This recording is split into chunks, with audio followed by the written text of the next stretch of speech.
আমার জীবন থেকে আমি কিছু কথা বলতেছি আমার বাবাকে নিয়ে। এটা আমার মনের কথা এবং এটা আমার জ্ঞানের কথা। এটা আমি সহজ সরল সুষ্ঠু মস্তিষ্কে বলতেছি। কারণ বাবা যখন আমার বেঁচে ছিল, আজ থেকে 6 বৎসর 7 বৎসর আগে বাবা যখন বেঁচে ছিল, আমার সংসারের এত হাল হয়েছিল, সে বহুত কিছু আমার সংসারে আমি করতে পেরেছি। বাবা নামক বটগাছটা যেদিন থেকে আমার পৃথিবী থেকে হারিয়ে গিয়েছে, সেই দিন থেকে বুঝি যে আমার জীবনে কী সর্বনাশ হয়েছে, সেটা একমাত্র আমিই জানি। এবং আমি মানুষকে দেখাতে পারি না, বলতে পারি না, কারণ এই কষ্ট একমাত্র আমিই বুঝি। আজ বাবা বেঁচে থাকলে হয়তো আমি আরও বহুদূর এগিয়ে যেতাম।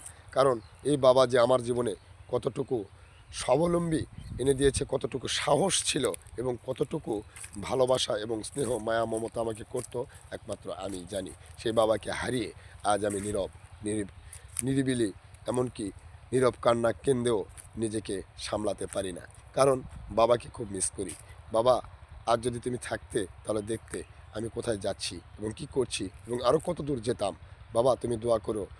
জানি না তুমি কেমন আছো, তবে আমি ছেলে হয়ে মন থেকে দোয়া করি, বাবা, আল্লাহ যেন তোমাকে সর্বোচ্চ বেস্তটা তোমাকেই দান করে। আমিন।